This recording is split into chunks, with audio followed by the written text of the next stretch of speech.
Hello everyone, welcome back. तो आज के क्लास में हम सभी सीबीएसई का जो न्यू सिलेबस है इस पे डिस्कस करेंगे एंड देन नेक्स्ट क्लास से हम सभी इसी सिलेबस के अकॉर्डिंग अपना पढ़ाई को स्टार्ट करेंगे। ओके, तो आज का क्लास में हम सभी क्लास 11th का accountancy, business studies and economics का टर्म 1 एंड टर्म 2 का फुल सिलेबस को बहुत ही अच्छे तरीके से डिस्कस करने वाले हैं। ओके, तो चलिए स्टार्ट करते हैं सिलेबस को। हाँ, तो ये रहा हमारा अकाउंटेंसी का क्लास 11th का टर्म 1 का सिलेबस। अगर आप इसका स्क्रीनशॉट लेना चाहते हैं तो बिल्कुल ले सकते हैं। मैं इसे थोड़ा सा साइज इंक्रीज कर देती हूँ। हाँ, तो आप इसका अब स्क्रीनशॉट ले सकते हैं क्योंकि बताने के बाद ये थोड़ा गंदा हो जाता है। हाँ, तो जैसे कि मैंने आपको बताया था कि हमारा जो है ये क्लास 11th का सिलेबस आज हम पूरा कवर करने वाले हैं। तो सबसे पहले हम अकाउंटेंसी को समझते हैं। तो अकाउंटेंसी में भी हमारा जो एग्ज़ाम है वो एक टर्म 1 में होने वाला है एंड एक टर्म 2 में होने वाला है, ठीक है? ये दोनों एग्ज़ाम हमारे 50-50 मार्क्स के होंगे, ठीक है? फर्स्ट एग्ज़ाम जो हमारा टर्म 1 है ये हमारा 50 मार्क्स का होगा एंड टर्म 2 जो है वो हमारा 50 मार्क्स का होगा, जिसमें से 40 मार्क्स जो है वो हमारा थ्योरी होगा, एग्ज़ाम जा कर के हमें देना होगा एंड 10 मार्क्स का हमारा प्रोजेक्ट होगा टर्म 1 में एंड सेम थिंग टर्म 2 में भी हमारा होगा। 40 मार्क्स का जो है वो हमारा एग्ज़ाम होगा एंड 10 मार्क्स जो है वो हमें हमारे प्रोजेक्ट से मिलेंगे, ठीक है? तो यहाँ पे हम देखेंगे कि टर्म 1 जो है वो फुल्ली हमारा एमसीक्यू बेस्ड क्वेश्चन पेपर होने वाला है, ठीक है? पूरा क्वेश्चन जो है हमारा एमसीक्यू बेस्ड होने वाला है एंड ये 40 मार्क्स का है एंड इसमें ड्यूरेशन हमें 1.5 घंटे का मिलेगा, ठीक है? यानी 90 मिनट्स हमें टाइम मिलेंगे। तो यहाँ पे हम देख रहे हैं कि पार्ट ए जो है फाइनेंशियल अकाउंटिंग, वैसे तो मैं आपको बताना चाहती हूँ कि क्लास 11th में दो पार्ट हैं। पार्ट ए जो है वो फाइनेंशियल अकाउंटिंग 1 है एंड सेकंड पार्ट जो है पार्ट बी वो हमारा फाइनेंशियल अकाउंटिंग 2 है, ठीक है? तो यहाँ पे पार्ट ए से पहला दिया हुआ है, यानी कि टर्म 1 में हमारा केवल और केवल पार्ट ए से ही आया है, जो कि है यूनिट 1 जो है हमारा थ्योरिकल फ्रेमवर्क। तो कुछ चैप्टर्स जो मतलब एनसीईआरटी बुक है हमारा, उसमें थ्योरिकल फ्रेमवर्क जो है वो यूनिट 1 है हमारा एंड इसी में हमारा ये introduction to accounting and theory base of accounting है। बट कुछ राइटर्स की बुक में ये हमारा अलग अलग चैप्टर्स करके दिया हुआ है। इंट्रोडक्शन टू अकाउंटिंग एक अलग chapter, theory base of accounting एक अलग चैप्टर, ठीक है? बट ऐसा कुछ नहीं, जो हमारा एक मेन है एनसीईआरटी से हमें पढ़ना है एंड एनसीईआरटी के अनुसार मैं बता रही हूँ कि थ्योरिकल फ्रेमवर्क जो है इससे हमारा टोटली 12 मार्क्स का क्वेश्चन आने वाला है। कितना मार्क्स का? 12 मार्क्स का, ठीक है? देन है हमारा यूनिट नंबर 2, ठीक है, जो कि चैप्टर 2 है हमारा, जो है हमारा अकाउंटिंग प्रोसेस। तो अकाउंटिंग प्रोसेस में हमारा 28 मार्क्स का आने वाला है। 28 ये बहुत ज़्यादा बड़ा नंबर है, 28 ज़्यादा नंबर है, तो आपको यूनिट 2 बहुत अच्छे से प्रिपेयर करना होगा। आपको मैं बता दूं कि यूनिट 2 में बहुत सारे टॉपिक्स हैं, जिसमें से कुछ टॉपिक हमारा टर्म 1 में है एंड कुछ टॉपिक हमारा टर्म 2 में है, ठीक है? यहाँ पे हमारा रिकॉर्डिंग ऑफ बिजनेस ट्रांजेक्शन है। अब रिकॉर्डिंग ऑफ बिजनेस ट्रांजेक्शन के अंतर्गत केवल रिकॉर्डिंग ही नहीं, इसके अंदर हमारा जर्नल भी है, लेजर भी है एंड लेजर का बैलेंसिंग का काम, ये सारा पोस्टिंग का काम, ये सारा हम इसमें जानेंगे। देन है हमारा बैंक रिकंसिलिएशन स्टेटमेंट, जिसे बीआरएस बोलते हैं, ये भी हमारा इसी में है। देन है depreciation, provision and reserve. Depreciation जो चैप्टर है ये हमारा एक बहुत बड़ा चैप्टर है एंड ये चैप्टर बहुत बड़ा है एंड आपको इसे बहुत अच्छे से इसका कॉन्सेप्ट आपको समझना होगा। ऐसा हो सकता है कि इससे आपको 1 मार्क्स का क्वेश्चन आए, या ऐसा हो सकता है कि 2 मार्क्स का क्वेश्चन भी आ जाए, छोटा छोटा सॉल्व करने वाला, ठीक है? तो अब हम देखते हैं कि ये सब जो हमारा टॉपिक है, इन सभी टॉपिक्स के अंदर कौन कौन सी चीज आने वाले हैं, ठीक है? ये तो बस नेम है ना, टॉपिक का नेम है। अब इसमें कौन कौन सी चीज आने वाला है देख लेते हैं। तो पहला यूनिट जो है हमारा, जो कि है थ्योरिकल फ्रेमवर्क, इसमें हमारा दो टॉपिक आने वाला है। पहला तो इंट्रोडक्शन टू अकाउंटिंग है एंड दूसरा है थ्योरी बेस ऑफ अकाउंटिंग। अब इंट्रोडक्शन टू अकाउंटिंग में क्या है? तो अकाउंटिंग का concept, objectives, advantages and limitations, types of accounting information, users of accounting information and their needs, qualitative characteristics of accounting information, role of accounting in business, ये सारे topic हमारे आने वाले हैं, ठीक है? मतलब कि इस बार हमारा कोई भी टॉपिक टूटना नहीं चाहिए। देन है हमारा बेसिक अकाउंटिंग टर्म्स, जो कि जितना अकाउंटिंग टर्म है सारा हमारे यहाँ पे लगभग दे ही दिया है, जैसे कि capital, drawing, liabilities, current liabilities, non current liabilities, assets भी दे दिया है, non current assets, fixed assets, tangible intangible expenditure, capital expenditure है, रेवेन्यू एक्सपेंडिचर है, expense, income, profit gain, loss, profit sale, goods stock, ये सारे हमारे इसमें दे दिए गए। ओवरऑल यहाँ पे जितना भी अकाउंटिंग टर्म्स हमारा बेसिक यूज होता है, जनरली सारे चैप्टर्स में हमारे ये टर्म्स आएंगे। सारे चैप्टर्स में इन सभी का नेम आने वाला है, वो सारा हमारा इसमें दे दिया है, ठीक है। वो सारा हमें पढ़ना है, ऐसे भी हमें ये पढ़ना ही पड़ता है, तभी तो हम आगे सॉल्व करेंगे। हम जानेंगे ही नहीं कि ये सब क्या है तो थोड़ी ना सॉल्व कर पाएंगे। एंड ऐसे भी आप क्लास 11th में, तो ये सब नाम तो हमारे बिल्कुल न्यू न्यू होगा, है ना, क्लास 11th वालों के लिए। तो उन्हें भी समझना बहुत अच्छा है ये उनके लिए, कि उन्हें ये सब समझने का मतलब ऐसे भी उन्हें समझना पड़ता है, एंड समझ के उनको एग्जाम में भी उनका आ रहा है, ये बहुत अच्छा प्लस पॉइंट है, ठीक है। नेक्स्ट है हमारा थ्योरी बेस ऑफ अकाउंटिंग। तो थ्योरी बेस ऑफ अकाउंटिंग में हमारा क्या रहा है, तो फंडामेंटल अकाउंटिंग एजम्पशंस जो है, जिसमें गैप कॉन्सेप्ट है, ठीक है।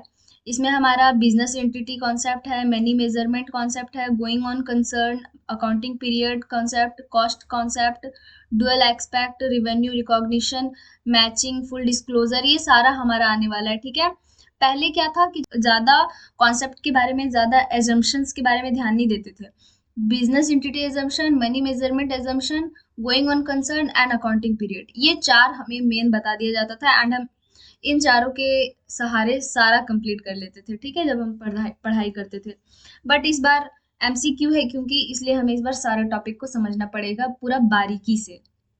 देन है हमारा सिस्टम ऑफ अकाउंटिंग, जिसमें क्या है, basis of accounting, cash basis, accrual basis, ये सारे हमारे आएंगे। Accounting standards, goods and service tax जो कि हमारा जीएसटी है, जीएसटी का कैरेक्टरिस्टिक्स एंड ऑब्जेक्टिव।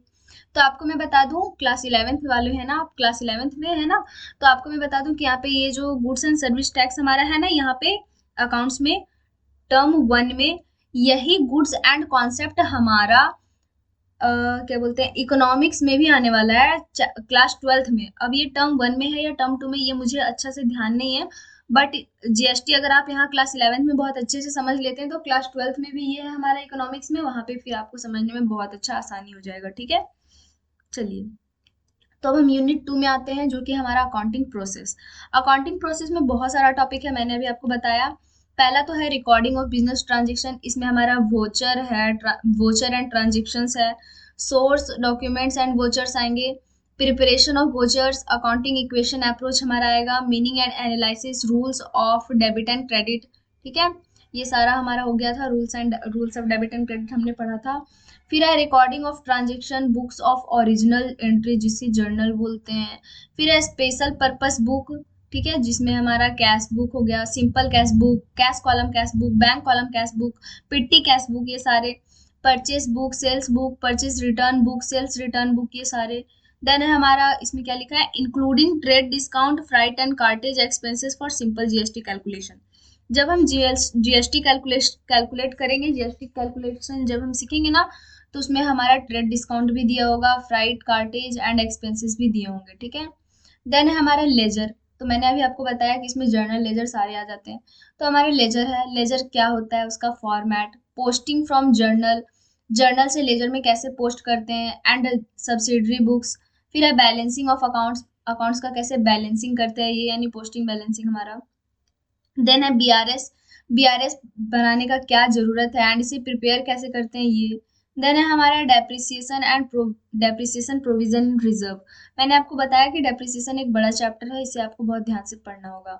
तो डेप्रिसिएशन का कॉन्सेप्ट आएगा, features, causes and factors. Other similar terms हमारा क्या है, डिप्लेशन एंड एमोर्टाइजेशन। फिर है हमारा मेथड ऑफ डेप्रिसिएशन, डेप्रिसिएशन का क्या क्या मेथड है। तो मेनली आपका दो मेथड सबसे अधिक आने वाला है, वो है हमारा एक straight line method and written down value method. ये दोनों मेथड हमारा बहुत ही ज्यादा इजी है, ठीक है। देन हमारे इसमें क्या लिखा है नोट में, एक्सक्लूडिंग चेंज ऑफ मेथड। यानी पहले क्या होता था कि एक क्वेश्चन दे दिया, उसमें बता दिया कि इतना से इतना ईयर तक स्ट्रेट लाइन मेथड का यूज हुआ है, एंड देन इतना से इतना ईयर तक रिटन डाउन वैल्यू मेथड का यूज हुआ है, यानी मेथड चेंज हो जाता था क्वेश्चन में। बट इस बार क्या हुआ है, एक्सक्लूड हो गया, ये निकाल दिया गया है, चेंज ऑफ मेथड नहीं रहेगा, ठीक है। तो ये एक अच्छा पॉइंट है। देन है हमारा difference between straight line method and written down value method. ये दोनों मेथड के बीच का डिफरेंस भी हमारा आएगा, एडवांटेजेस भी आएंगे ये दोनों मेथड्स के हमारे। देन है accounting treatment of depreciation, depreciation का अकाउंटिंग, ठीक है। फिर है charging to assets account, creating provision for depreciation, accumulated depreciation account. फिर है हमारा प्रोविजन एंड रिजर्व, ठीक है। देन है टाइप्स ऑफ रिजर्व, कौन कौन सा रिजर्व है, तो revenue reserve, capital reserve, general reserve, specific reserve and एक है सेक्रेट रिजर्व, ठीक है। चलिए, एंड इसमें एक और क्या है, difference between capital and revenue reserve. Capital reserve and revenue reserve के बीच में डिफरेंस क्या है ये बताना है। तो ये था हमारा टर्म 1 का सिलेबस। अब हम टर्म 2 के अकाउंटेंसी के सिलेबस को समझ लेते हैं, ठीक है। तो टर्म 2 हमारा 40 मार्क्स का होने वाला है एंड इसमें ड्यूरेशन यहाँ पे लिखा नहीं है, बट बाकी सारे सब्जेक्ट्स में मैंने देखा है वो 2 आवर्स का ड्यूरेशन लिखा हुआ था, बट इसमें नहीं लिखा हुआ। चलिए देखते हैं। तो पार्ट ए में हमारा, पार्ट ए से कौन कौन सा चैप्टर आ रहा है। तो यूनिट 2 में अभी मैंने आपको बताया कि अकाउंटिंग प्रोसेस वहां भी था एंड वहां रिकॉर्डिंग था, बीआरएस था एंड डेप्रिसिएशन प्रोविजन रिजर्व थे एंड उसके बाद जो बचा वो हमारा यहाँ टर्म 2 में दे दिया है। क्या है, accounting for bills of exchange and trial balance and rectification of errors, ठीक है। Accounting for bills of exchange and trial balance and rectification of errors से हमारा 12 मार्क्स का क्वेश्चन आने वाला है। एंड फर्स्ट टर्म में हमारा क्या था, तो फर्स्ट टर्म में हमारा 28 मार्क्स का क्वेश्चन को आ रहा था, ठीक है। टर्म 1 में जैसा कि अभी हमने देखा था, देखिए टर्म 1 में हमारा यूनिट 2 से 28 मार्क्स का क्वेश्चन आ रहा था, क्योंकि यहाँ पे हमारा तीन टॉपिक, यहाँ पे मतलब 3 मेन टॉपिक दे दिया है एंड यहाँ पे 2 मेन टॉपिक दिया है और ये दोनों से हमारा 12 मार्क्स कवर कर रहा है, ठीक है। देन हमारा पार्ट बी जो कि है फाइनेंशियल अकाउंटिंग 2, उसमें हमारा क्या है, तो यूनिट नंबर 3 हमारा पार्ट बी में है एंड उसमें हमारा क्या है, financial statements of sole business, हाँ जो एक एकाकी व्यापार होता है उसका फाइनेंशियल स्टेटमेंट्स, जैसे कि trading and profit and loss account, balance sheet, ये सब होता है ना, वही, ठीक है। तो अभी तो आप अगर क्लास 11th में हैं एंड न्यू आप इसे समझ रहे हो तो अभी आपको पता नहीं होगा कि ये सब क्या होता है, बट पता चल जाएगा, बहुत ही ईजी है, ठीक है। And accounting from complete and क्या है, and incomplete record. Incomplete record का मतलब होता है सिंगल एंट्री सिस्टम।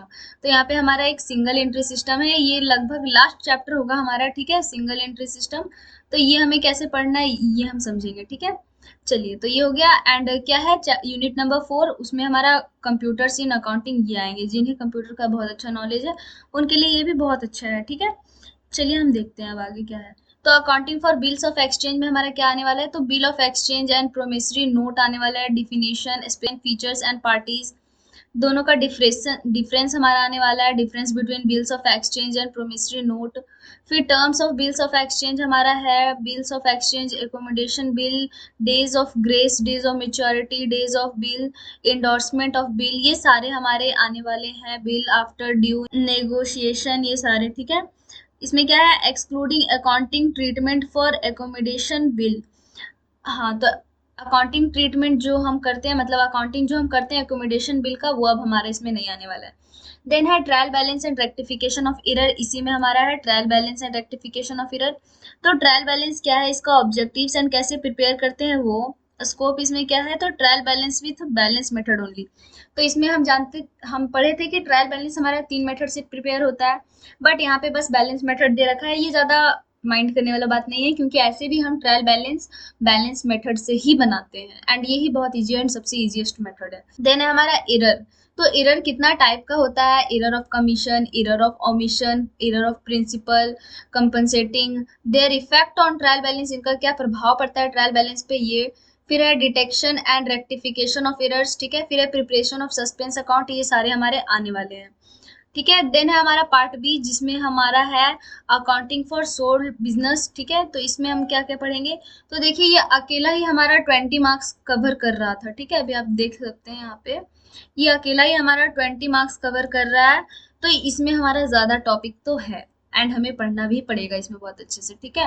तो इसका क्या मीनिंग है, objective, importance, revenue and capital received, revenue and capital expenditure, deferred revenue expenditure, trading and profit and loss account, gross profit, operating profit, net profit preparation, balance sheet, ये सारे हमारे आने वाले। Adjustment आएंगे हमारे इसमें, ठीक है, एडजस्टमेंट तो होता ही है इसमें। Adjustment in preparation of financial statement with respect to closing stock, outstanding expenses, prepaid expenses, accrued income, income received in advance, depreciation, bad debts, provision for doubtful debts, ये सारे हमारे आने वाले हैं। तो आप इसे देख सकते हैं एंड जब क्लास हमारा जब पढ़ेंगे ना हम, तो ये हमें बहुत अच्छे से समझ में आएगा। फिर हमारा preparation of trading and profit and loss account, ठीक है, preparation of trading and profit and loss account and balance sheet, ठीक है। देन है हमारा balance sheet of sole business with adjustment, adjustment तो रहेगा। फिर है इनकम्प्लीट रिकॉर्ड, जिसे सिंगल एंट्री सिस्टम बोलते हैं, इसका क्या फीचर्स है, reason and limitations, ascertainment of profit and loss account by statement of affairs method. Then है हमारा कंप्यूटर्स अकाउंटिंग, ठीक है। तो कंप्यूटर्स अकाउंटिंग कंप्यूटर वाले स्टूडेंट पढ़ सकते हैं बहुत अच्छे से।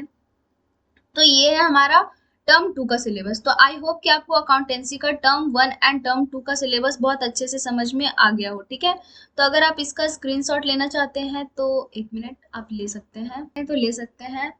तो आई होप कि आपने स्क्रीनशॉट ले लिया एंड आई होप कि आपको ये सिलेबस बहुत अच्छे से समझ में आ गया। अब हम, हाँ, तो ये रहा हमारा बिजनेस स्टडीज का टर्म 1 का सिलेबस। तो आप चाहें तो इसका स्क्रीनशॉट ले सकते हैं अभी ही। तो आप इसका स्क्रीनशॉट ले लीजिए। आई होप कि आपने स्क्रीनशॉट ले लिया, ठीक है। तो अभी हम बिजनेस स्टडीज का क्लास 11 का सिलेबस को समझ लेते हैं। तो हम जानते हैं कि हमारा इसमें भी टर्म 1 एंड टर्म 2 दो एग्जाम होने वाला है, टर्म 1 एंड टर्म 2, जिसमें से टर्म 1 हमारा 50 मार्क्स का होगा एंड टर्म 2 हमारा 50 मार्क्स का होगा, ठीक है। टर्म 1 एंड टर्म 2 दोनों हमारे 50 मार्क्स के होने वाले हैं, ठीक है। तो अभी हम देखेंगे कि टर्म 1 में हमारा जो है वो एमसीक्यू बेस्ड क्वेश्चन आने वाला है एंड इसका मार्क्स जो है वो 40 मार्क्स का है एंड इसका ड्यूरेशन कितना दे रखा है, 90 मिनट्स का। तो हम देखते हैं कि इसमें पार्ट ए से हमारा कितना आ रहा है एंड पार्ट बी में हमारा कितना आ रहा है। तो आप देख सकते हैं कि क्लास 11th का है ये सिलेबस एंड पार्ट ए से ही बस इसमें हमारा यूनिट नंबर 1 2 3 4 5 6 आया है। तो देखते हैं क्या क्या है। तो evolution and fundamentals of business, forms of business organisation, ये दोनों चैप्टर को मिला करके हमारा 16 मार्क्स का क्वेश्चन आ रहा है। देन है public private and global enterprise and business services, ये दोनों चैप्टर को मिला करके हमारा 14 मार्क्स का आ रहा है। ये सब बस हमारे चैप्टर्स के नेम है, इनके अंदर भी बहुत सारा टॉपिक है, उन सभी टॉपिक को भी हमें जानना है, ठीक है। देन है emerging modes of business and social responsibility of business and business ethics, इससे हमारा 10 मार्क्स का क्वेश्चन आ रहा है, ठीक है। तो इस तरीके से हमारा जो है 40 मार्क्स हो जाता है एंड 10 मार्क्स का हमारा इसमें प्रोजेक्ट वर्क रहेगा, ठीक है।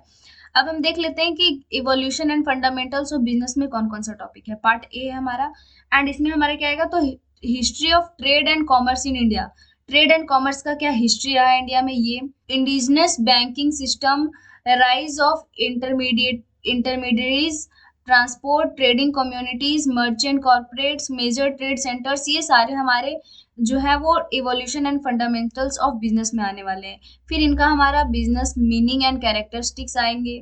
फिर है बिजनेस क्या है, प्रोफेशन है या एम्प्लॉयमेंट कॉन्सेप्ट है, ये कॉन्सेप्ट हमारा आएगा। बिजनेस ऑब्जेक्टिव्स ऑफ बिजनेस आएंगे हमारे, classification of business activities, industry and commerce, ठीक है। देन हमारा इंडस्ट्री टाइप्स जो कि है प्राइमरी, सेकेंडरी एंड सब ग्रुप्स, ये सारे हमारे आएंगे। फिर है कॉमर्स ट्रेड जैसे कि types, internal, external, wholesale, retail, ये सारे हमारे इसमें आने वाले हैं, ठीक है। देन है हमारा बिजनेस रिस्क का कॉन्सेप्ट, ठीक है। तो उसके बाद हमारा आता है चैप्टर नंबर 2 जो कि है फॉर्म ऑफ बिजनेस ऑर्गेनाइजेशन, इससे हमारा सोल बिजनेस क्या है ये आएगा, ठीक है। यानी सोल बिजनेस एकाकी व्यापार, कॉन्सेप्ट, मेरिट्स एंड लिमिटेशन, ये सारे। फिर है पार्टनरशिप का हमारा इसमें कॉन्सेप्ट आएगा, टाइप्स, मेरिट्स एंड लिमिटेशन। आपको मैं बता दूं कि पार्टनरशिप हमारा क्लास 12th में भी है, अकाउंट्स में है। तो अगर आप यहाँ पे पार्टनरशिप बहुत अच्छे से समझ जाएंगे तो आपको क्लास 12th का अकाउंट्स को समझने में बहुत आसानी होगा, ठीक है। देन है partnership, registration of partnership firm, partnership deed, types of partners, ये सारे। फिर है हिंदू अनडिवाइडेड फैमिली बिजनेस जिसे संयुक्त हिंदू परिवार बोलते हैं, ठीक है। इसका क्या कॉन्सेप्ट है, ये सारे हमारे आएंगे, ये सारा हमारा इसी टॉपिक के अंदर है। देन है हमारा कोऑपरेटिव सोसाइटीज जैसे कि कॉन्सेप्ट इसका आएगा, टाइप्स, मेरिट्स एंड लिमिटेशंस, ये सारे हमारे आएंगे। देन है कंपनी क्या है, इसका कॉन्सेप्ट, कंपनी का क्या मेरिट है, क्या लिमिटेशन है, types of private, public and one person company, ठीक है। ये सारे हमारे इसका कॉन्सेप्ट हमारा इसमें आने वाला है। फिर है फॉर्मेशन ऑफ कंपनी का फॉर्मेशन कैसे होता है, stage, important documents to be used for the formation of company कैसे फॉर्मेशन होता है, ये। देन है हमारा यूनिट नंबर 3 जिसका नाम है public private and global enterprise. तो इसमें कौन कौन सा है, तो पब्लिक सेक्टर, प्राइवेट सेक्टर, ये सारा concept. Forms of public sector enterprise, public sector enterprise का कितना फॉर्म्स है, ये सारा। Departmental, undertaking, statutory, corporations and government company, ये सारे हमारे इसमें आने वाले हैं, ठीक है।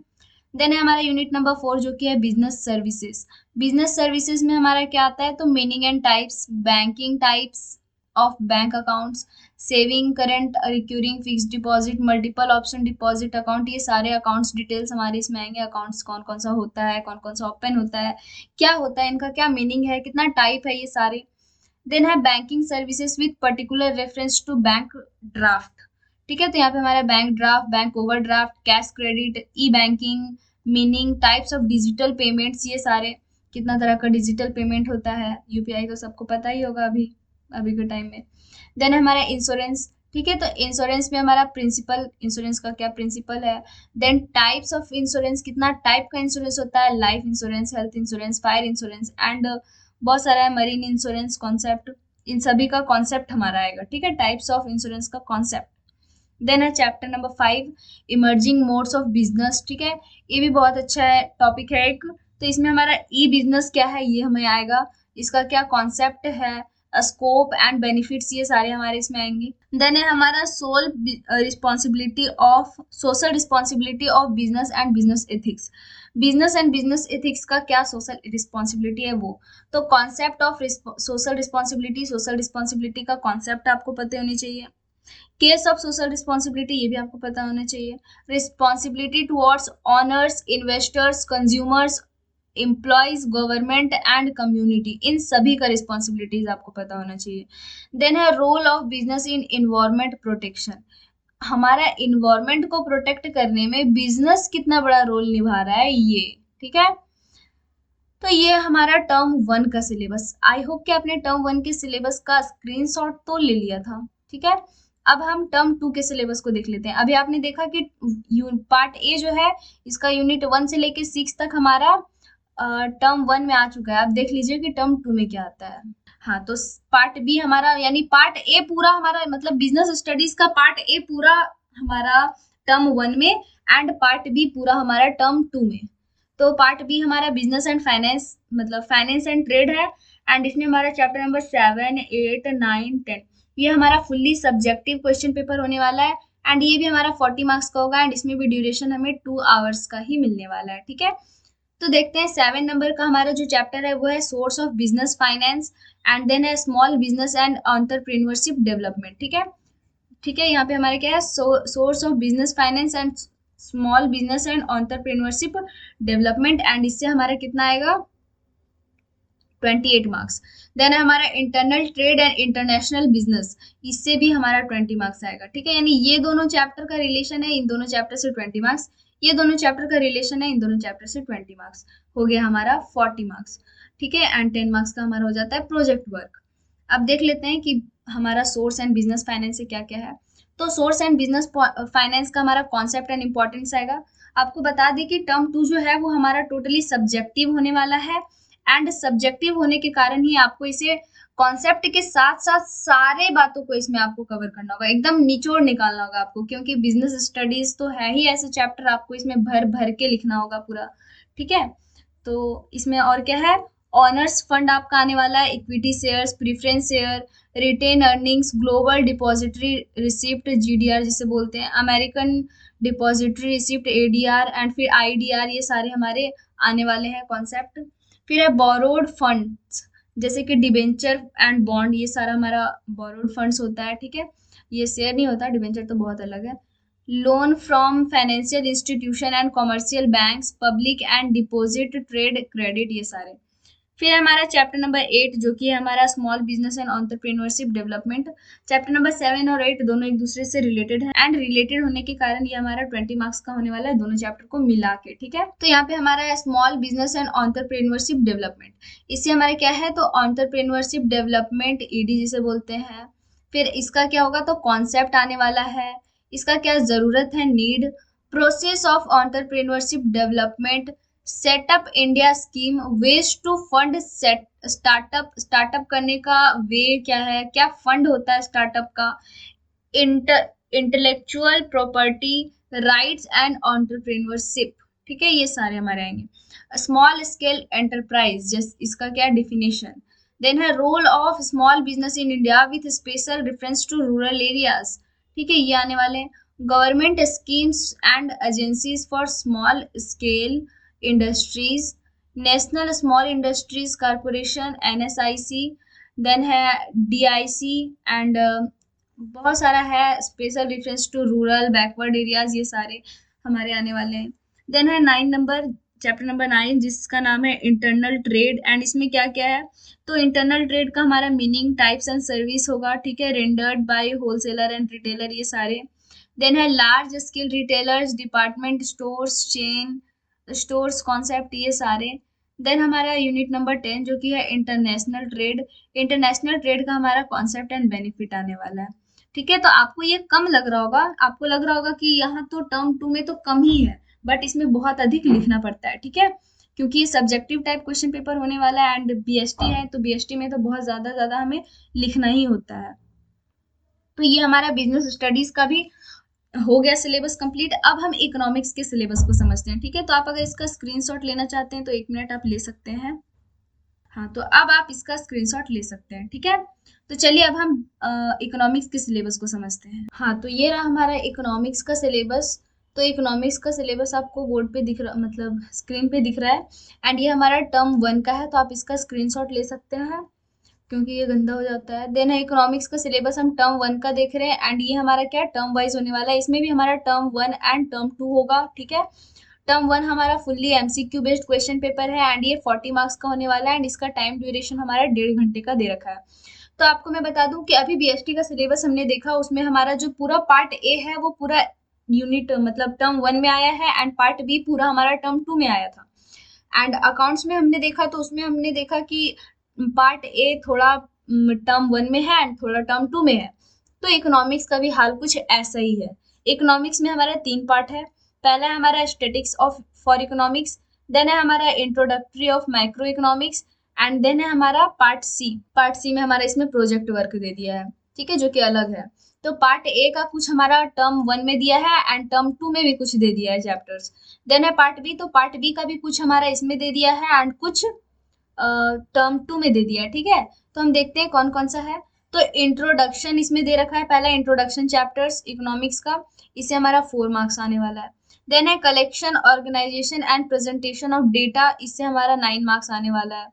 एंड देन है स्कूल एंड इंटरप्रिटेशन, जिसमें हमारा अर्थमेटिक मीन मीडियन मोड जो हमारा चैप्टर है, ठीक है, स्टैटिक्स वाला, उससे हमारा 10 मार्क्स का क्वेश्चन आने वाला है। ठीक है, देन हमारा आता है term part B. Part B हमारा है मैक्रो इकोनॉमिक्स। ठीक है, मैक्रो इकोनॉमिक्स इसमें दिया है एंड 12th में हमारा मैक्रो इकोनॉमिक्स दिया है। तो इसमें हमारा इंट्रोडक्शन है, इंट्रोडक्शन ऑफ मैक्रो इकोनॉमिक्स, इससे हमारा 4 मार्क्स आने वाला है। देन है कंज्यूमर्स इक्विलिब्रियम एंड डिमांड, इससे हमारा 13 मार्क्स का क्वेश्चन आने वाला है। ठीक है, तो ये हमारा टर्म 1 का है एंड ये सब तो बस चैप्टर्स के नेम है, इसके अंदर भी बहुत सारे टॉपिक है। हम सभी अब इन सभी टॉपिक्स को भी समझ लेते हैं। ठीक है, तो देखिए यहाँ पे, हाँ, तो पार्ट ए जो है हमारा वो इंट्रोडक्शन चैप्टर है। इसमें what is economics, meaning, scope, functions and importance of statics of economics इसमें आने वाला है।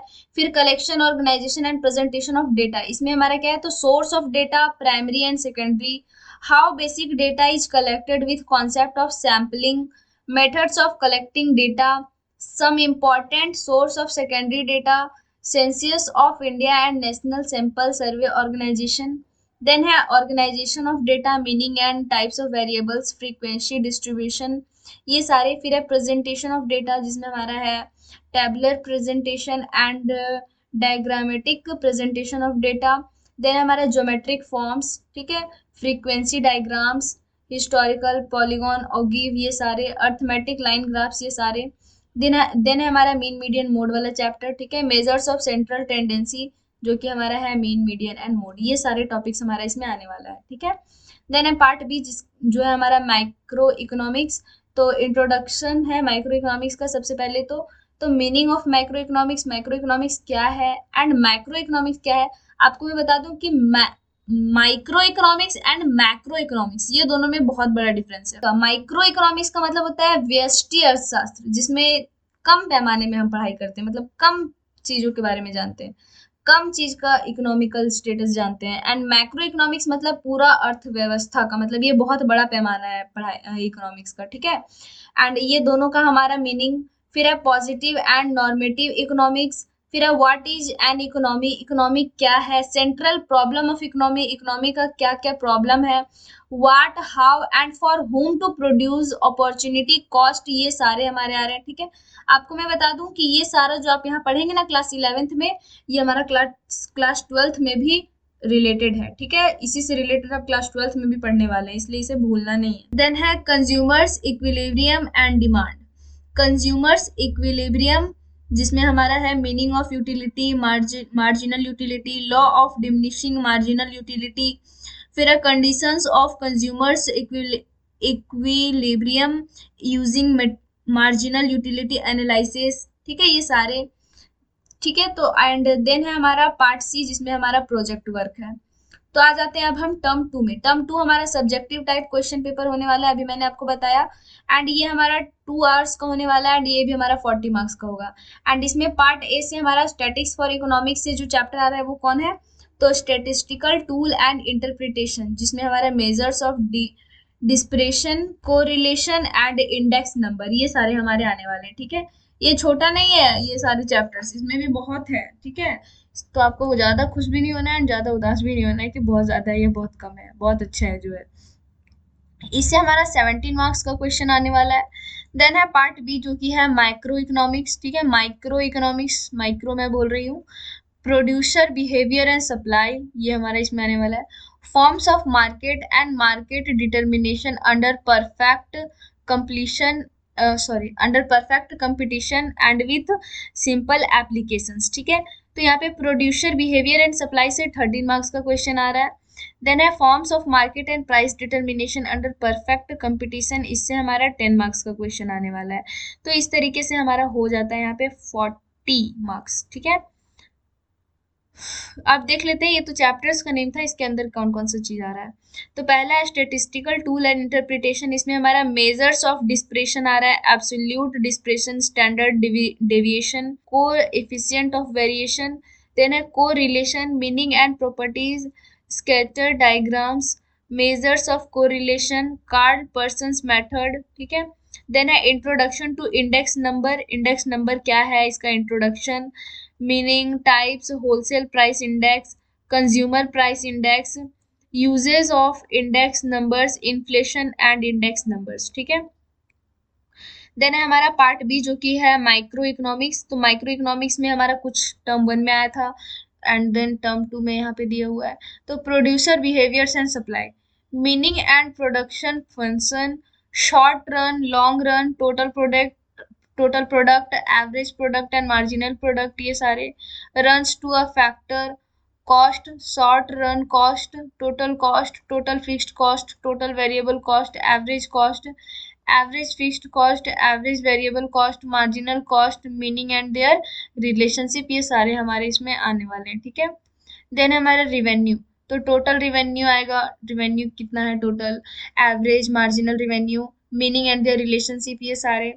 फिर है supply, market supply, determinant supply, supply schedule, supply curve and slope, ये सारे हमारे आने वाले हैं, ठीक है। देन है हमारा यूनिट नंबर 7। तो यूनिट नंबर 7 में क्या है, forms of market and price determination under perfect competition with simple applications. तो इसमें हमारा परफेक्ट कंपटीशन आने वाला है, जिसका फीचर्स आएगा determination of market equilibrium and effects of shifts in demand and supply, simple applications of demand and supply, price ceiling, price floor, ये सारे, ठीक है। तो वो हमारा टर्म क्लास 11th का टर्म 2 का भी हो गया, ठीक है।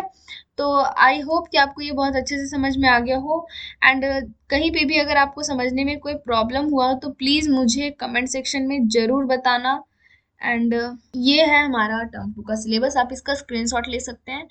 तो आई होप कि मैंने आपको सिलेबस को बहुत अच्छे से समझा पाया एंड अगर आपको सिलेबस कहीं समझ में नहीं आया या कहीं मेरे से मिस्टेक हुई हो या आपको समझ में नहीं आया हो तो प्लीज़ मुझे कमेंट सेक्शन के थ्रू ज़रूर बताना, ओके। तो मैं अभी आपको बस अकाउंट्स का ही क्लास देने वाली हूँ, मतलब मैं अभी बस अकाउंट्स ही आपको बताने वाली हूँ, अभी मैं बीएसटी एंड इकोनॉमिक्स को नहीं बता रही, ठीक है। तो अगर आप अकाउंट्स मेरे से पढ़ना चाहते हैं तो प्लीज़ मेरे चैनल को सब्सक्राइब कर देना। तब तक के लिए bye bye and take care and study करते रहना है, ठीक है।